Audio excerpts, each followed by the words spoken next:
En el programa de hoy, Papa Francisco recuerda que la razón profunda de la valentía del cristiano es Cristo. Sacerdote mexicano reza con el Santísimo en zona acechada por narcotráfico. Y cardenal de Sri Lanka llama a protestar por falta de acciones del gobierno sobre ataques de Pascua de 2019. Hola amigos, un gusto saludarlos en nombre de todo el equipo de EWTN Noticias. Soy Eddie Rodríguez Morel. Comenzamos la jornada informativa contándoles que frente al inicio del encuentro por la amistad entre los pueblos, el Papa Francisco recordó que la razón profunda de la valentía del cristiano es Cristo.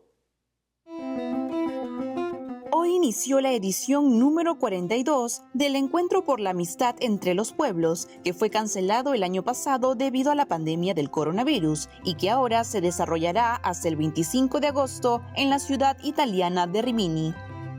En ese contexto, por medio del secretario de Estado del Vaticano, el cardenal Pietro Parolin, el Papa Francisco envió un mensaje a los participantes de este evento en el que destacó el título elegido para dicho encuentro, La valentía de decir yo.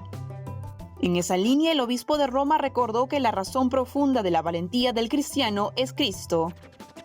Por otro lado, el cardenal Parolin señaló que mientras se imponía el distanciamiento físico, la pandemia ha puesto en el centro a la persona, el yo de cada uno, generando de esa manera la suscitación de un sentido de responsabilidad personal, atravesándolo en diferentes situaciones, ya sea ante la enfermedad, dolor o frente a la aparición de una necesidad. Asimismo, aseguró que la sociedad tiene una necesidad vital de personas que sean presencia responsable, ya que sin personas no hay sociedad. Finalmente, el cardenal Pietro Parolin subrayó que el Papa Francisco desea que en esta semana del encuentro los organizadores y los participantes den testimonio vivo. Y nos vamos de inmediato hasta México con nuestro corresponsal Diego López Colín, quien nos trae noticias sobre el apoyo que está brindando la Iglesia Católica en el país a los damnificados haitianos. Te escuchamos, Diego. Hola amigos, los saludo desde la Ciudad de México. En esta ocasión para comentarles que ante la catástrofe humanitaria que se vive en varias zonas de Haití, luego del temblor que sacudió a los caribeños, la Iglesia en México hizo un llamado a la solidaridad. Los obispos mexicanos, por medio de la Cáritas, iniciaron una campaña de recaudación para sumarse al apoyo internacional y ayudar a solventar las necesidades más inmediatas de quienes sufren. Por este motivo, le rogaron a toda la población a unirse, con gesto misericordioso, espíritu generoso y fraterna caridad, a esta colecta especial para socorrerlos y acompañarlos ahora y en la siguiente fase de rehabilitación y reconstrucción. Finalmente, pusieron a los damnificados bajo la protección maternal de Santa María de Guadalupe, Emperatriz de América, confiando plenamente en que todas las acciones solidarias a favor del cuidado y protección de la vida humana sean expresiones de la más alta caridad, que solo proviene del amor de Cristo, nuestro Señor y Maestro. Expresaron que la mejor forma de hacer llegar nuestra ayuda es a través del recurso económico, y para ello pusieron a disposición la página de caritasmexicana.org. En otra noticia les comento que al celebrarse el Día del Joven Católico en México, se convocó a hacer esperanza para todos aquellos que viven en la oscuridad. El pasado 15 de agosto, el responsable de la Dimensión de Pastoral de Adolescentes y Jóvenes de la Conferencia del Episcopado Mexicano, Monseñor Juan Armando Pérez Talamantes, le pidió a todos los que creen en Cristo salir al encuentro de los jóvenes tristes, de los heridos y desanimados, a los que están confundidos, decepcionados, sufriendo soledad y orfandad, para ayudarlos a que encuentren el camino y apoyarlos en su desarrollo integral. En su mensaje, recordó que el momento histórico que vive la humanidad es de oscuridad y confusión. Muchas personas viven la incertidumbre y el dolor por la angustia, la enfermedad y la muerte, y otras parece que no se dan cuenta de lo que sucede. Pero con una mirada serena en la fe podemos también reconocer la presencia del amor de Dios. Advirtió que en este contexto la Iglesia habrá de seguir una ruta que no es nada sencilla. No obstante, un primer paso es fortalecernos unos a los otros con la ayuda de la oración individual y comunitaria. Y ya para finalizar les comento que se cumplieron casi 50 días desde que el Congreso del Estado de Hidalgo aprobara la despenalización del aborto hasta las 12 semanas de gestación. Es por ello que los obispos de esta provincia eclesiástica emitieron un mensaje para alentar a respetar la vida y alertaron también que quienes cometan un aborto deberán rendir cuentas ante Dios. Los tres obispos mexicanos, Monseñor Domingo Díaz Martínez, Monseñor José Iraíz Acosta y Monseñor Juan Pedro Juárez, aseguraron a través de un mensaje que no obstante algunos pretenden hacerlo pasar por bueno, el aborto es de por sí una acción mala. Señalaron que bien los políticos podrán tener la facultad de aprobar una ley, mas no tienen el poder de liberar la culpa por la vida que se está quitando. Para aquella persona que hoy se encuentra ante la disyuntiva de abortar o no, los obispos alertaron que la decisión de la persona debe estar motivada por la fe, la esperanza y el amor. Amigos, esta es toda la información que tengo desde Ciudad de México. Les mando a todos un fuerte abrazo hasta el estudio. Reportó para EWTN Noticias, Diego López. Gracias, Diego, por lo informado. Continuando con noticias de México, les contamos que hace unos días un sacerdote rezó con el Santísimo en una zona acechada por el narcotráfico. Conozcamos los detalles. Un sacerdote de un poblado mexicano acechado por la violencia del narcotráfico rezó con el Santísimo Sacramento junto a los fieles para que caigan los muros del odio. Se trata del padre Jorge Luis Martínez Chávez, párroco de la parroquia Santiago Apóstol en Cualcomán, en el estado de Michoacán, quien hace unos días presidió un momento de adoración eucarística en una de las zanjas cavadas por los narcotraficantes para cortar el acceso al lugar. Al presidir la jornada de oración, el padre Martínez hizo referencia a la caída del muro de Jericó y cómo el pueblo de Israel sabía que si daba la vuelta a las murallas de esta ciudad con el Arca de la Alianza y con la presencia de Dios, aquellos muros iban a caer, y así fue. Por ello, acompañado del Santísimo Sacramento, invitó a los fieles presentes a pedir a Dios que así como cayeron las murallas de Jericó, caigan los muros de odio en Cualcomán. Es preciso señalar que este poblado, así como el de Aguililla, recibe la atención pastoral de la diócesis de Apatzingán. En esa línea, el nuncio apostólico en México, Monseñor Franco Coppola, conmovido por las noticias de violencia que sufren los poblados y la diócesis, visitó la zona el 23 de abril del presente año y meses después confesó a Así Prensa que dicha visita fue una de las experiencias más impresionantes de sus 5 años como nuncio en el país.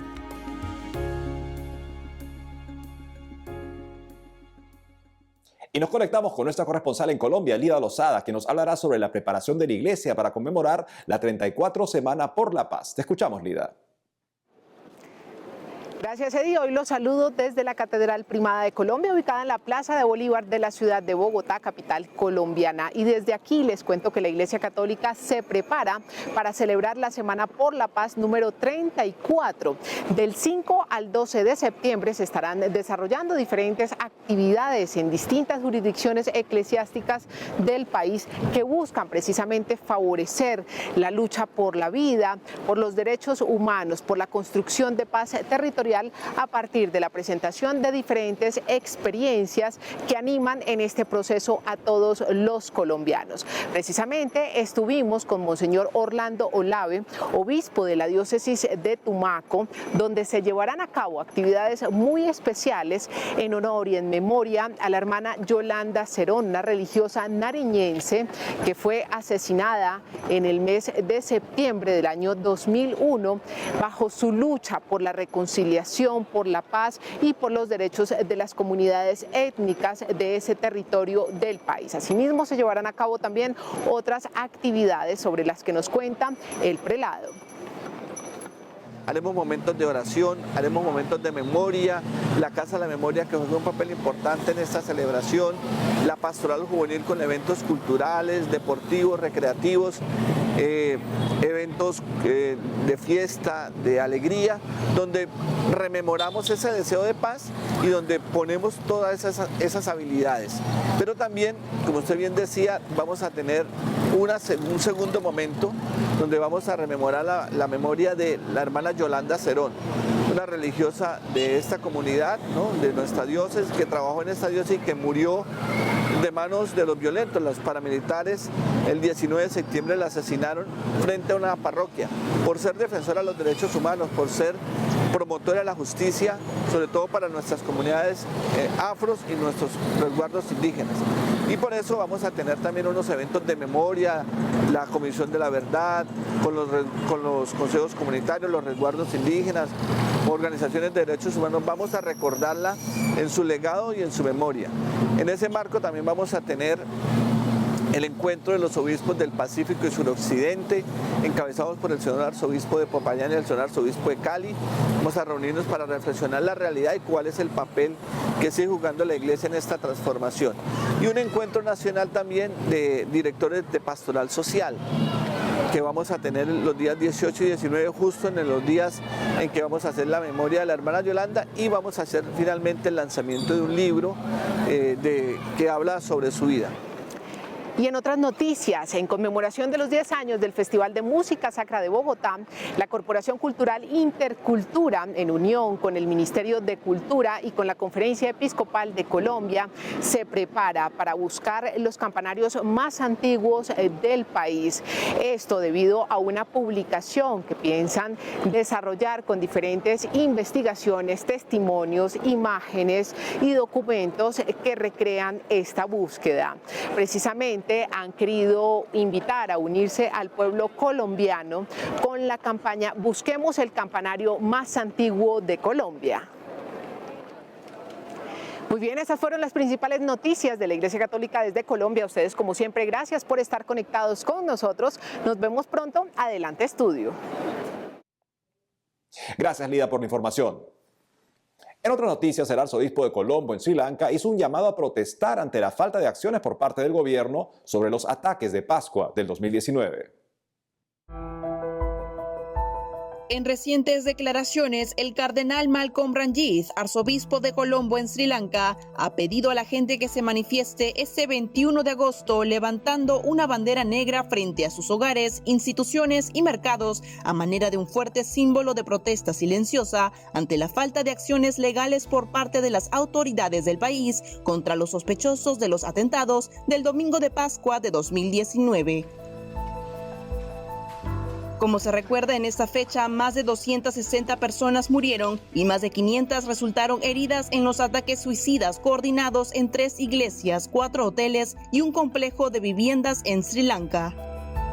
Al respecto, en una carta publicada el pasado mes de julio, Monseñor Ranjith criticó el ritmo letárgico de las indagaciones del gobierno para esclarecer los terribles hechos que enlutaron al país desde hace 2 años.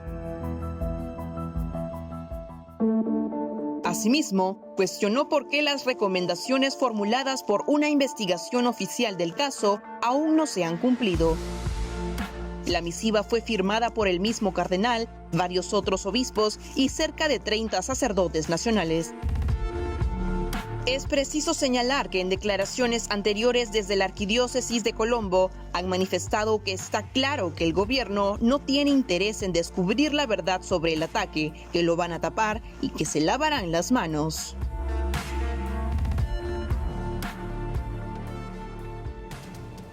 Amigos, tenemos que ir a una pausa, pero al regresar conoceremos la historia de unos esposos que lucharon contra el aborto para salvar a su hijo y ahora ayudan a madres necesitadas a través de una fundación. Además, nuestro director de noticias, Alejandro Bermúdez, analizará la propuesta del presidente Alberto Fernández de debatir la legalización de la marihuana en Argentina. Ya retornamos con más noticias con Enfoque Católico.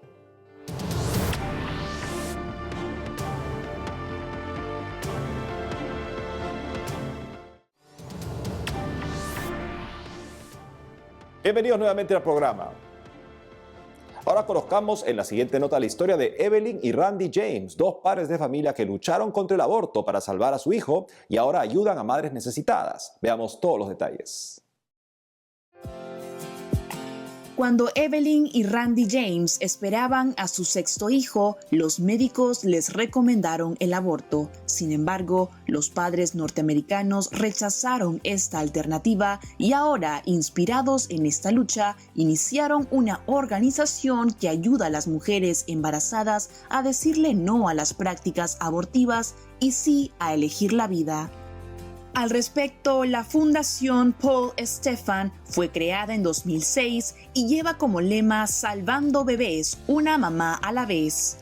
Esta busca empoderar a las mujeres en gestación y a las nuevas madres al proporcionarles viviendas seguras, buena nutrición, capacitación para la vida y atención médica de calidad.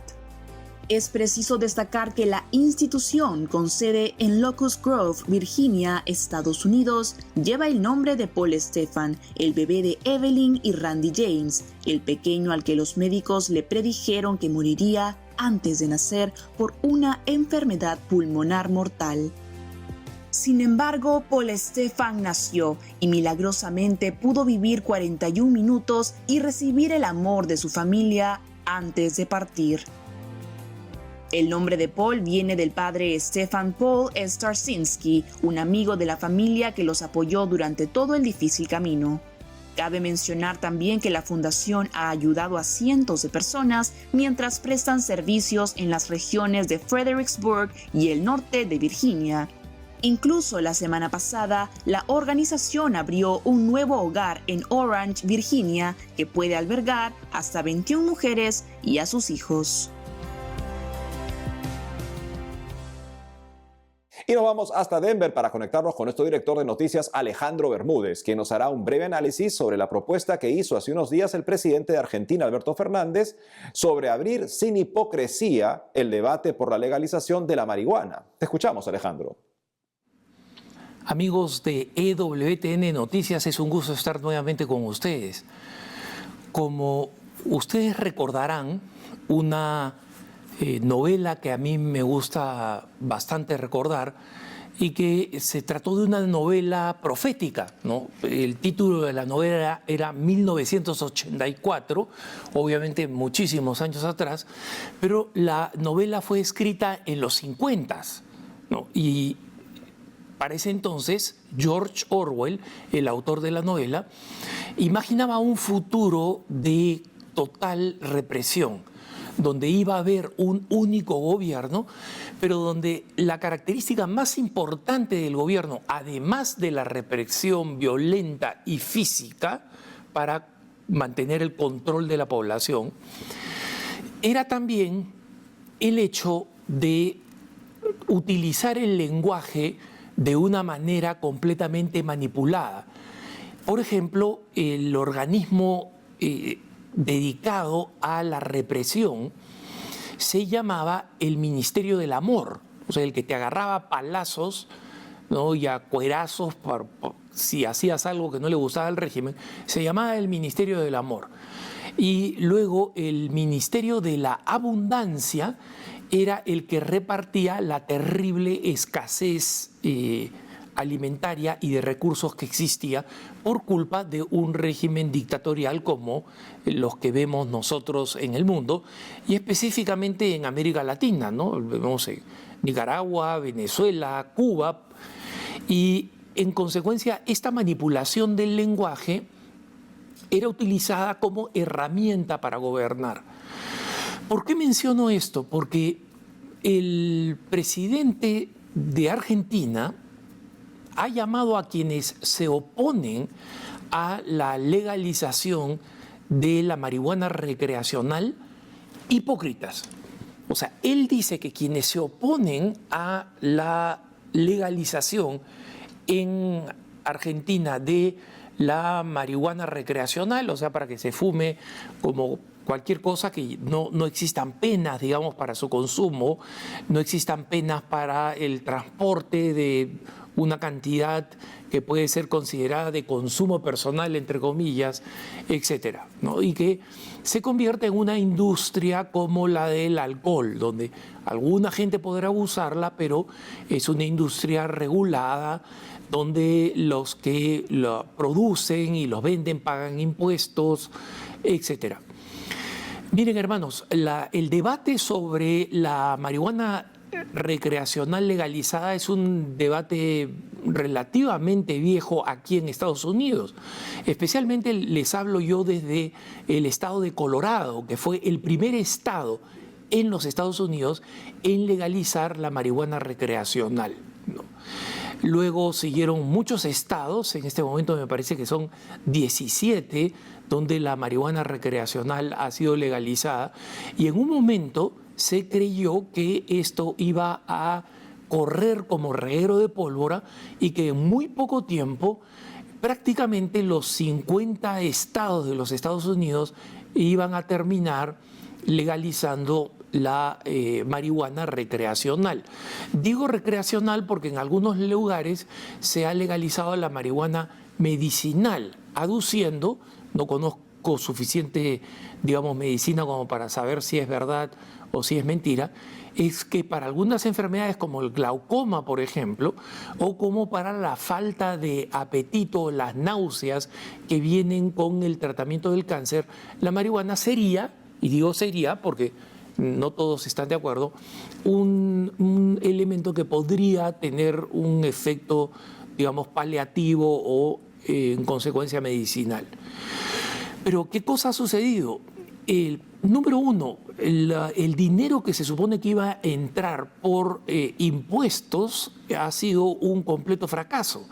¿Por qué? Porque la legalización de la industria de la marihuana no ha impedido la marihuana ilegal, que sigue compitiendo y que no paga impuestos, ¿no? Y luego el consumo ha tenido efectos negativos en muchos aspectos, entre ellos laborales.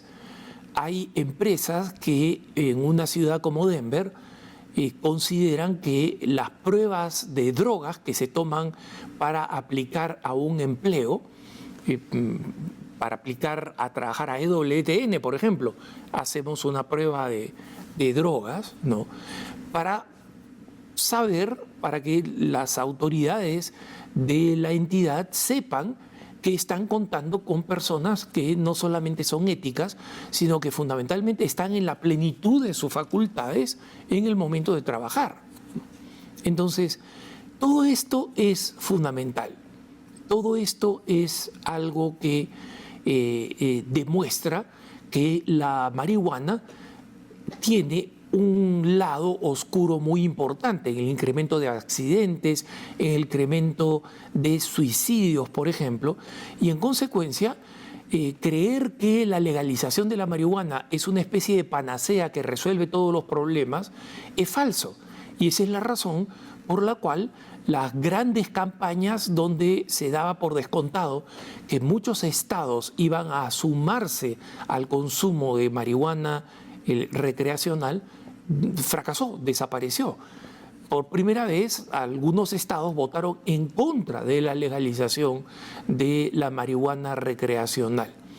En consecuencia, cuando el presidente de Argentina, que está dejando un país completamente devastado, ¿no? O sea, el régimen Fernández se va a conocer por un país devastado por la corrupción, devastado por el COVID, devastado por el asesinato de niños no nacidos en el vientre materno. Acusa de hipócrita a los obispos que plantean cuestionamientos legítimos a la legalización de la marihuana recreativa. Habría que preguntarse si es que él no está, el presidente Fernández, aplicando una página de la novela 1984, especialmente cuando muchos de ustedes sabrán que se ha descubierto que en Los Olivos, en el palacio donde vive el presidente argentino, mientras todas las autoridades políticas, incluyendo él mismo, estaban hablando de que los argentinos tenían que ser pacientes, tenían que aislarse, tenían que mantener la distancia social, tenían que usar los tapabocas.